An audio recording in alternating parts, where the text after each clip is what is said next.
Hello students, Namaste Bharat.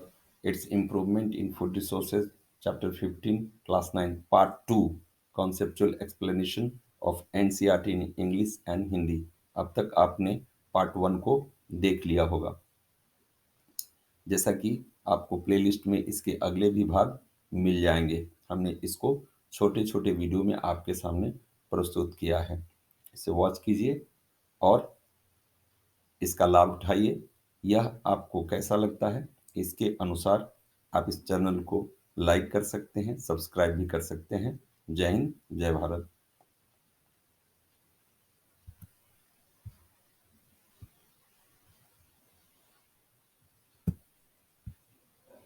तो ठीक हो जाएगा। नहीं तो हल्दी हल्दी में बहुत बड़ी ताकत है। यदि कहीं भी आपको फिजिकल वर्क करने से बहुत ज्यादा मेहनत प्रॉब्लम हुआ तो दूध में हल्दी डालिए, पीजिए, मिजाज एकदम ठीक है, क्योंकि इन सब में मेडिसिन का गुण है। तो मसालों का इस्तेमाल स्वाद के लिए तो होता ही होता है, प्लस इसका इस्तेमाल इसलिए है कि ये हमको मिनरल और विटामिन भी बहुत तरह से प्रोवाइड कराते हैं, जिससे हमारा बॉडी जो है वो बैलेंस रहेगा और सही स्वस्थ हम बने रहेंगे। ठीक है। In addition to these food crops, fodder crop like the barcine, oats and certain grasses are raised as food for the livestock. जानते हैं बहुत सारे ऐसे भी हमारे किसान उगाते हैं चीजों को जिनके उगाने से जानवरों को खिलाने में हमें सुविधा होती है। जैसे आप यदि जानवर पालते हैं तो उसको खिलाने के लिए आपको घास भूसा इस सब की जरूरत पड़ेगी ना, तो फोडर्स लाइव स्टॉक उनको कहते हैं। ये हमको कहाँ मिलेगा? खेती से ही मिलेगा। गेहूं आप उगाते हैं तो गेहूं की बलिया तो काट लेते हैं गेहूं के लिए, लेकिन नीचे वाला जो पोर्शन हस्क बच जाता है ना, उसको भूसा बना करके हम लोग जानवरों को खिलाने के काम में लाते हैं, है ना। तो उस तरीके से the kharif season from the month of June to October and some of the, एक मिनट जरा सा हमें देखना पड़ेगा, हमको लगता है हम इधर से पढ़ना शुरू कर दिए, यहाँ पे है। हाँ, different crop required different climatic condition. आपको बता देते हैं, ये जूनियर क्लासेस में भी पढ़ाया गया कि खेती के लिए क्या क्या चीज अनिवार्य है और किस प्रकार से हम कौन कौन से इन्वायरमेंटल फैक्टर हैं जो कि खेती को इन्फ्लुएंस करते हैं। तो different crop required different climatic condition. हर तरह की फसल को अलग अलग मौसम चाहिए। अभी ये तुम्हारा नवंबर दिसंबर जनवरी फरवरी का महीना चलेगा, इसमें आप धान कितनों कोशिश कीजिएगा नहीं उगेगा, क्योंकि उसको एक प्रॉपर टेम्परेचर और पानी चाहिए। अभी गेहूं उगेगा। हमने बहुत बार देखा है, हमने खुद के खेतों में क्या कि जैसे मान लो कि कोई खेत कभी कभी छूट गया, नहीं बोया बोया, वैसे ही रह गया, जिसको फील्ड फेलो कहा जाता है। तो उसमें धान काटा गया था, टाइम लेट हो गया, उसमें बुआई नहीं हो पाई, तो देखते हैं क्या, उसमें अपने आप गेहूं कुछ कुछ निकल जाता है। कैसे? वो पिछला साल का गेहूं का बीज उसमें क्या है, गिरा हुआ है, और उसको मौसम मिला, हम बोए नहीं थे लेकिन फिर अपने भी निकल गया। इसका मतलब है कि गेहूं का बीज उसमें ऑलरेडी पहले से था, और उसको मौसम जैसे ही मिला बस वो क्या हो गया, उग गया, है ना। बहुत बार ऐसा हमने देखा है। तो इसका मतलब है कि बीजों को उगने के लिए प्रॉपर टेम्परेचर और मौसम की जरूरत होती है। अब जैसे मकई जो है, भुट्टा जिसको हम लोग कहते हैं, है ना, मैज, ये जो है आपको 40 डिग्री सेल्सियस टेम्परेचर इसको मिलता है, तभी इसमें क्या होता है, स्प्राउट होता है, यानी इसमें से जर्मिनेशन होगा, नहीं तो युगबे नहीं करेगा। हालांकि आज के डेट में कुछ नए किस्म के और भी निकाले गए हैं जो कम टेम्परेचर में भी हो जा रहे हैं। तो कहता है कि their growth and completion of their life cycle, photo period are related to duration of the sunlight. अब एक वर्ड आ रहा है फोटो पीरियड। फोटो पीरियड मतलब क्या? अभी आप देखिएगा, जाड़े का मौसम है, सूर्योदय जो है ठीक 6 बजे के बाद होता है। अभी हम देखते हैं क्लियर, 6 बजे के बाद सूरज जो है ऊपर निकल करके आ जाता है। लेकिन एक सबसे बड़ी त्रासदी की बात और ये है कि 5 सवा 5 बजते बजते सूर्यास्त हो जाता है। यानी कुल मिला करके आप देखिएगा तो 6 से 6 12, यानी 6 घंटा इधर हो गया, 5 घंटा उधर, यानी ये 11 घंटा लगभग लगभग आपका दिन रहता है। लेकिन यही आप चले जाइए गर्मी के दिन में, 5 बजे सुबह ही सूर्योदय हो गया और 7 बजे शाम को कहीं जा करके क्या होता है, अंधेरा होना शुरू होता है। 6:30 के बाद करीब करीब 12 से 12:30 तो सूरज के माने हमारे सामने टिके रहने का कितना देर तक सनलाइट हमको मिल रहा है, वो ड्यूरेशन गर्मी के दिन में ज्यादा होता है, जाड़ा के दिन में कम होता है। तो सूरज कितना देर तक हमको दिख रहा है, उसी को हम लोग कहते हैं फोटो पीरियड। तो फोटो पीरियड भी डिसाइड करता है कि वहां पे खेती कैसी होगी। कहीं कहीं ऐसा है कि सूरज ज्यादा देर तक रहता है ना, तो वहां पर अच्छा खेती होता है, क्योंकि वो फोटोसिंथेसिस बिना सूरज के पॉसिबल नहीं है। समझ रहे हैं बात? The growth of plant and flowering are depending on the sunlight. As we all know, plants manufacture their food in sunlight by process of photosynthesis. हमको पता है ये बात, बिना sunlight के possible नहीं है। And there are some crops which are grown in rainy season, है ना? ऐसी कुछ फसलें जो बारिश के मौसम में ही उगाई जा सकती हैं, ऐसे फसल को हम लोगों ने क्या नाम दिया है? खरीफ फसल। इसको क्या नाम देते हैं? खरीफ फसल। From the month of June to October, ये जून से लेके अक्टूबर तक ये चलता है। जून में तुम्हारा मानसून का मौसम आ जाता है, बारिश स्टार्ट हो जाती है, और अक्टूबर तक हम लोग इस फसल को रखते हैं। अक्टूबर में जैसे अभी धान कट गया है ना, थोड़ा धान अभी लेट कटा है क्योंकि मौसम थोड़ा सा लेट था। And some of the crops are sown in the winter season, जो जाड़े के मौसम में, जैसे अभी आप देख रहे होंगे खेत जुताई कर करके बुआई किया जा रहा है, तो क्या बोया जा रहा है? गेहूं। गेहूं, छेमी उमी तो सब्सिडरी है ना, गेहूं। एंड नवंबर टू अप्रैल चलेगा, नवंबर टू अप्रैल, वो आपका होली वाला जो समय है उसमें गेहूं कट जाता है। Paddy, soybean, pigeon, pea, maize, cotton, green gram and black gram are kharif crop, whereas the wheat, gram, peas, mustard, linseed are the rabi crop. In India, there has been a 4 times increase in the production of food grains from 1952 to 1910. 1952 से लेके यदि हम लोग 2010 तक के बीच का बात करते हैं, तो लगभग लगभग इस 50 साल के अंदर हमारा जो इंक्रीज है ना, जो हमारा प्रोडक्शन है, लगभग 4 गुना बढ़ गया। यानी यदि 5 क्विंटल हम उगाते थे, तो आज हम 20 क्विंटल उगा पा रहे हैं। And only 25% increase in the cultivated land area. जबकि उसमें भी आश्चर्य की बात यह है कि हमने जो जमीन बढ़ाया है वो मात्र 25% ही बढ़ाया है। यानी जो खेत है, जंगलों को, पेड़ों को काट करके जो हमने खेत बनाए, वो बढ़ाया है 25%, जबकि हमारी खेती जो प्रोडक्शन है वो बढ़ गया है 4 गुना।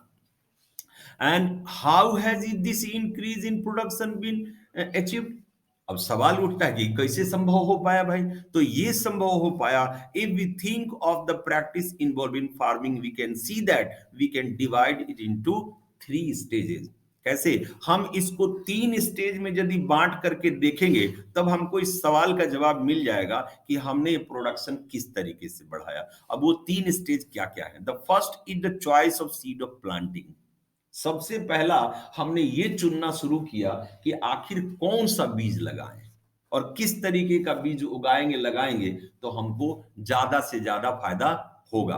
अभी आपको बताते हैं, हमारे बिहार में इस पूरे रीजन में, आरा से लेके बक्सर वाले के बीच में एक चीज हमने ट्रेड देखा किसानों में। ये जो रबी वाला टाइम है, इसमें लोग खेसारी लगाना चाहते हैं। वो खेसारी ज्यादा मत समझ लेना, खेसारी फसल। इसमें वो सबसे बड़ा गुण जानते हैं क्या है? इसको लगा दीजिएगा तो कोनो जानवरों नहीं खाएगा, तीता लगता है इसका पत्ता। दूसरा नंबर, इसको उगा दीजिए ना, इसको खाद की जरूरत है ना इसको पानी की जरूरत है, दंदना कैसे ही उग जाएगा, और उगता भी है खूब।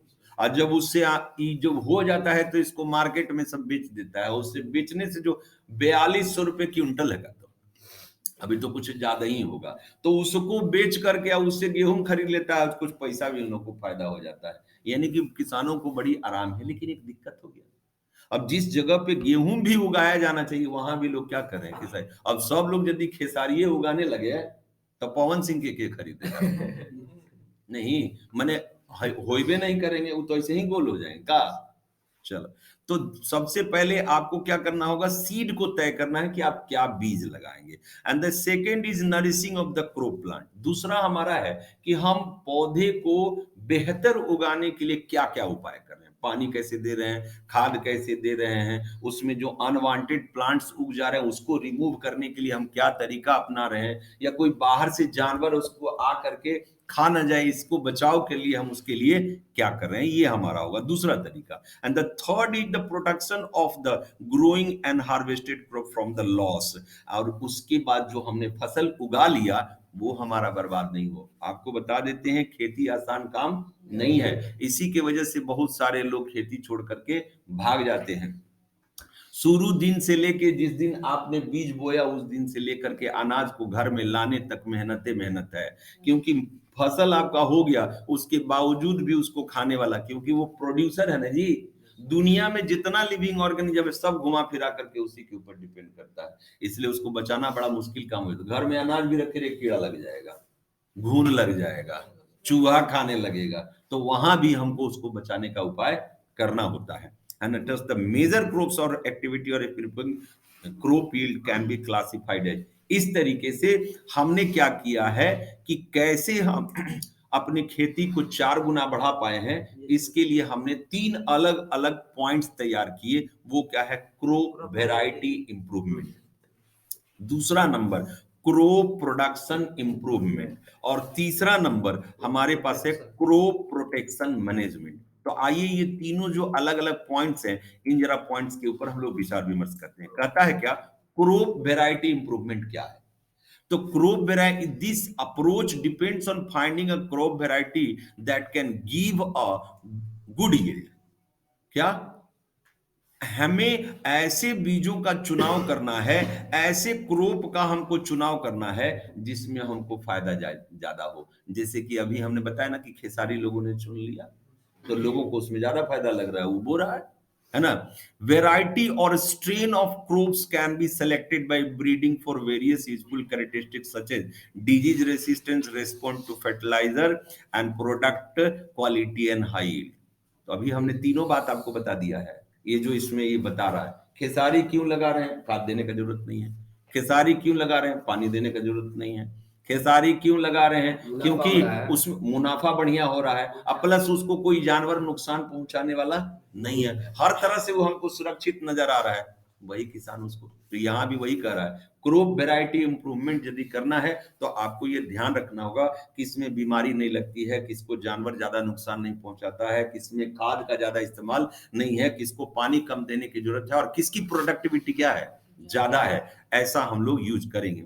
This crossing may be dissimilar plant. This crossing may be interversial between different varieties, interspecific between two different species of same genes, or intergeneric between the different gene. Another way of improving the crop by introducing a gene that would provide the desired characteristics, this result in genetically modified crop। अब आपको बताते हैं ये क्या बता रहा है।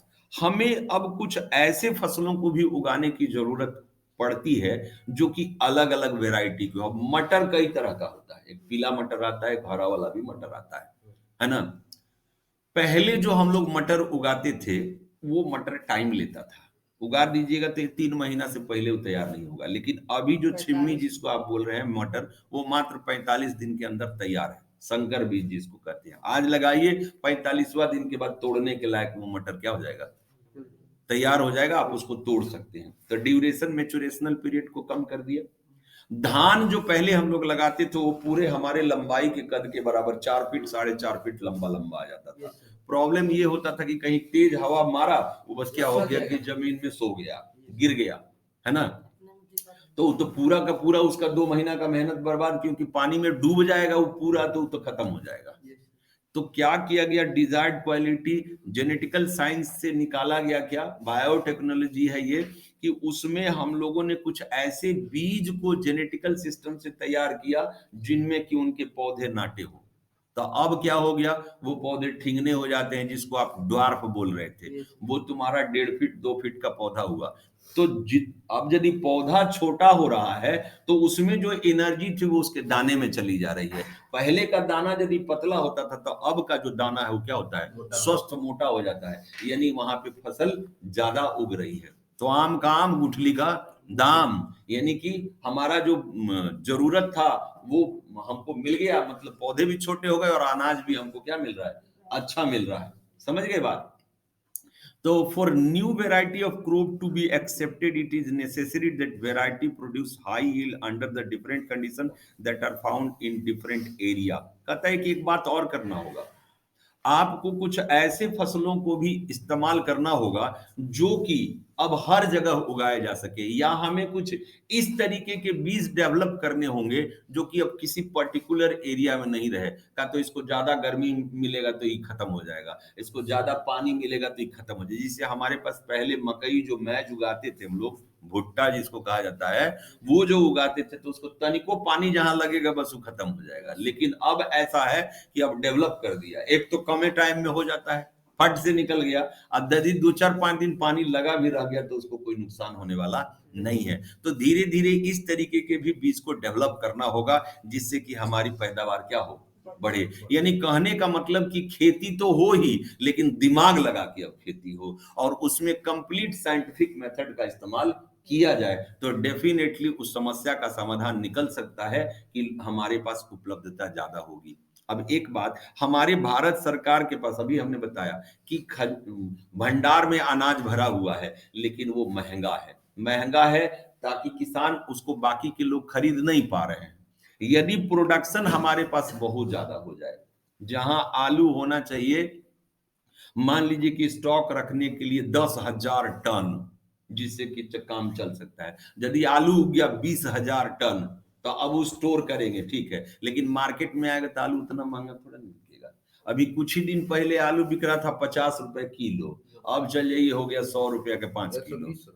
नहीं, 100 रुपए में भी मिल जा रहा है, स्टेशन पे 100 रुपए में 5 किलो दे देता है, तो मार्केट में भी चले जाइए मिल जाता है। तो कहने का मतलब कि सस्ता हो गया। जब अवेबिलिटी बढ़ेगी, माने कि ज्यादा उपज होगा, तो ऑलरेडी महंगाई जो है क्या हो जाएगी, नीचे आ जाएगी, तब लोग उसको खरीद पाएंगे, अफोर्डेबल हो जाएगा। तो इस तरीके से the seed should all be same variety and germinate under the same condition. Cultivation practice and crop yield are related to whether soil quality and availability of water. Since weather conditions such as drought and flood situations are unpredictable. देखिए, जहां हमें खाद देना जरूरी है, मिट्टी पर ध्यान देना जरूरी है, जहां हम बीजों पर ध्यान देते हैं, है ना, इन सब के बावजूद एक ऐसा भी सिचुएशन हमारे सामने खड़ा हो जाता है जिसको हम प्रेडिक्ट ही नहीं करते हैं, जिसको हम सोच के ही नहीं चलते हैं, है ना। बहुत बार ऐसा होता है फसल लगा हुआ तले बाढ़ आ गया, बहुत बार ऐसा हो गया कि फसल लगा हुआ पानी जो नेचुरल होना चाहिए वो हुआ ही नहीं। तो आप कितना आर्टिफिशियल तरीके से उसको पानी दीजिएगा। बोरिंग से पानी देते हैं तो उसके लिए डीजल यूज करना पड़ता है, तो अनाज खरीदने से भी महंगा पड़ जाएगा, इसलिए किसानों के लिए बहुत मुश्किल हो जाता है। Similarly, varieties tolerate to high soil salinity have been developed. Some of the factors are which are variety improved is done. अब देखिए यहीं पे बता के आपको छोड़ेंगे, कहता है क्या higher yield to increase the productivity of crop per acre. यानी कि हमें ऐसे बीजों का इस्तेमाल करना है जिसमें कि प्रोडक्टिविटी ज्यादा हो, है ना।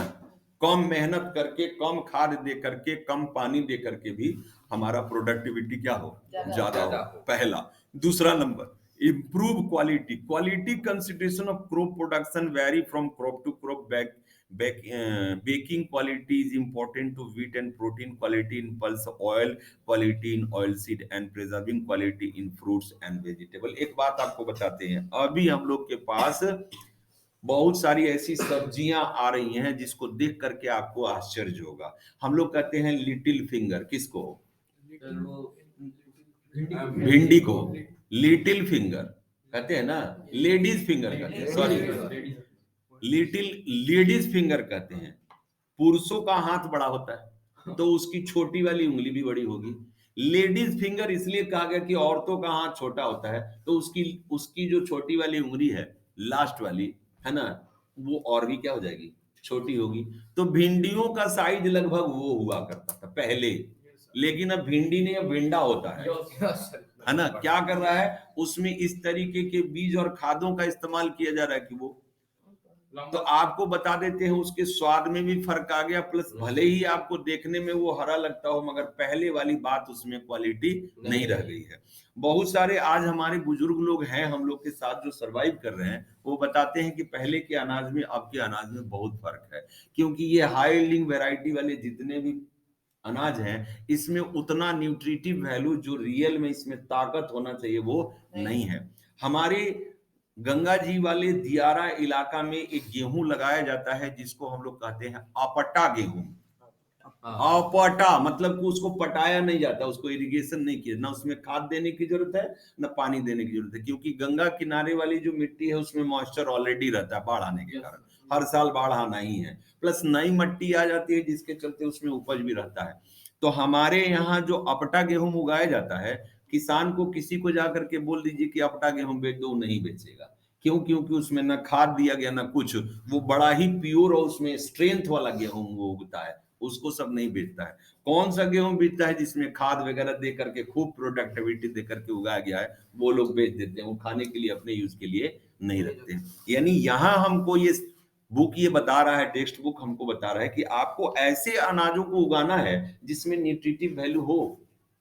आपको बर्गर खाने के लिए, आपको फास्ट फूड खाने के लिए मना क्यों किया जाता है? आप खाइए पर डे नहीं खाइए, क्यों? क्योंकि उसमें कोई विशेष न्यूट्रिटिव वैल्यू नहीं है, वो खाने से जितना फायदा नहीं होगा उससे कहीं ज्यादा आपको नुकसान पहुंचाएगा। इस हाँ? बर्गर में भी सर खीरा मतलब कि प्याज, उससे क्या हो गया?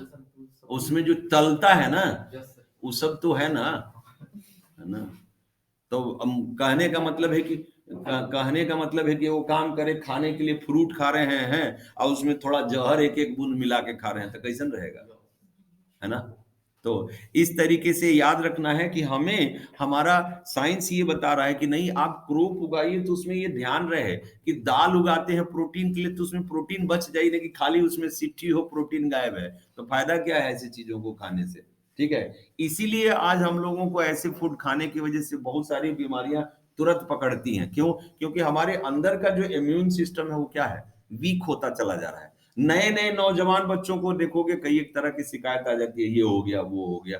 क्यों? हमारे यहाँ आज भी 80 साल 85 साल के लोग बुजुर्ग जी रहे हैं बिल्कुल तंदुरुस्त होकर के, है ना। सब देख रहे थे 4 लाइन पे पूरा गिट्टी गिरा हुआ था, उस पे चढ़ गए लोग। हाँ, काहे नहीं चढ़ जाएगा लोग? क्योंकि उस पुराना खाना खाया है और शुद्ध खाना खाए हैं, तो क्यों नहीं होगा? आज लोग तो बनावटी खा रहा है। अभी जैसे हम मना किए थे, देखिए इनके दिमाग में चले उसमें तो कीड़ा ककड़ी डाला हुआ है। अरे जो खराब है वो खराब है कि नहीं?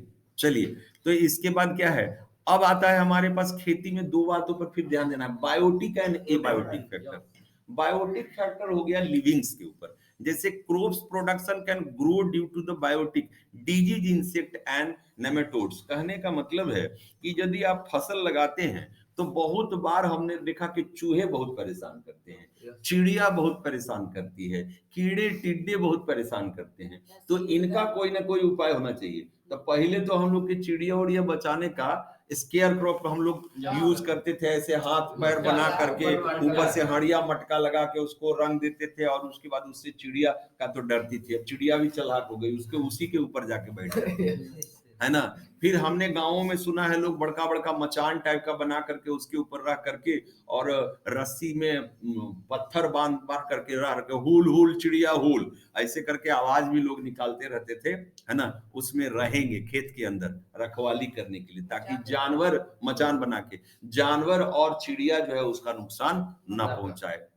अब रह गया बात तुम्हारा टिड्डा और चूहा का, तो टिड्डा और चूहा का यही है कि दवाई दीजिए, कहें से कि इनका तो कोनो उपाय नहीं है ना। वो अंदरे अंदरे खोद के चूहा कहाँ पहुंच जाएगा कोनो ठीक नहीं है, अंदर से उनके जड़े खा गया, कीड़ा जो है पत्ता खा जाएगा, फसल खा जाएगा, जो प्रोडक्ट है उसको खा जाएगा, नीचे से जड़ को नुकसान पहुंचा देगा। तो उसके लिए तो हमको क्या करना पड़ेगा, उसके लिए दवा का इस्तेमाल करना पड़ता है। बायोटिक फैक्टर हो गया। अब आ जाते हैं ए बायोटिक फैक्टर। तो ए बायोटिक फैक्टर में बहुत बार ऐसा होता है कि किसी किसी खेत में आप बीज डालिएगा तो आपका बीज उगबे नहीं करेगा। क्यों नहीं उगेगा? क्योंकि उस मिट्टी में उसका एसिडिक प्रॉपर्टी बढ़ गया है। ऐसी मिट्टी को ले जाकर के जांच कराना पड़ेगा, जांच कराइएगा तो आपको पता चल जाएगा कि इसमें जो न्यूट्रिटिव वैल्यू है वो प्रॉपर नहीं है। तो वहां पे जो एक्सपर्ट है आपको बताएंगे कि आप इसमें ये खाद और ये उपाय कीजिए, जिससे कि आपका खेत फिर से ठीक हो सकता है और फसल आपका क्या हो जाएगा, उगना शुरू हो जाएगा। उसके बाद कहता है change in the maturity duration.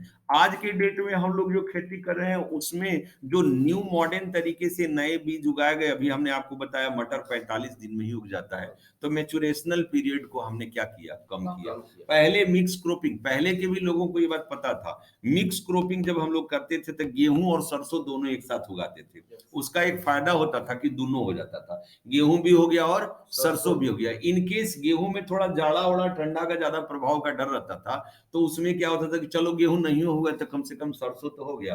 लेकिन दोनों में एक फायदा अभी ये भी था कि सरसों पहले हो जाता है और गेहूं बाद में। तो सरसों जो है देखते देखते अभी गेहूं बड़ा ही हो रहा है, तब तक देखेंगे सरसों निकल गया उसमें से, तुरंत काटने लायक हो गया। अभी गेहूं लगले रहेगा तब तक सरसों कट जाएगा, तो दोनों हो गया।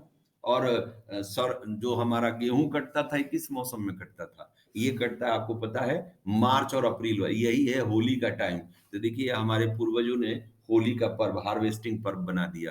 गेहूं से क्या बन जाएगा, आटा, और इन्हें सरसों से क्या निकल जाएगा, तेल, पूड़ी छना जाएगा कि नहीं।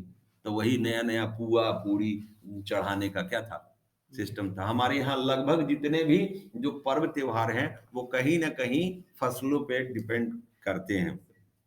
इसके बाद है वाटर एडेप्टिबिलिटी। कहता है वाटर, बहुत सारे ऐसे फसल हैं जिनको की ज्यादातर पानी की जरूरत नहीं पड़ती है। बहुत सारे ऐसे फसल जिनको बहुत पानी की जरूरत, जैसे धान, गेहूं को उतना ज्यादा पानी का जरूरत नहीं है।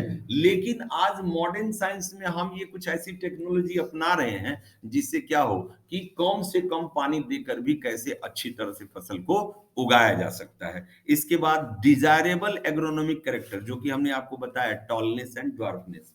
अब मान लीजिए जो जानवर को खिलाने के लिए हम फसल उगा रहे हैं वो तो जितने लंबा हो उतने अच्छा है, क्योंकि उसको खिलाने के लिए घास भूसा उतना ही ज्यादा मिलेगा। जैसे कि आपका बाजरा और मकई और एक हम लोग के यहाँ जोन्हरी होता है ना, वो उगाया जाता है खास करके उसको जानवरों को खिलाने के लिए, ताकि जितने लंबा होगा उतने ज्यादा दिन तक खाएगा। लेकिन जो फसल हम लोग को खुद इस्तेमाल करना है उसमें हम चाहते हैं कि वो पौधा क्या हो, नाटा हो, ताकि हवा का उसके ऊपर कोई विशेष प्रभाव नहीं पड़े और अनाज उसका क्या हो, पुष्ट हो, बढ़िया दाना हमको मिले। समझ गए। इसके बाद less nutrient consume then crop and development variety desire agro. समझ गए पूरा बात। तो आज का टॉपिक हम लोग यहीं छोड़ते हैं और फिर कल क्रॉप प्रोडक्शन मैनेजमेंट आगे हम लोग फिर पढ़ेंगे। ठीक है।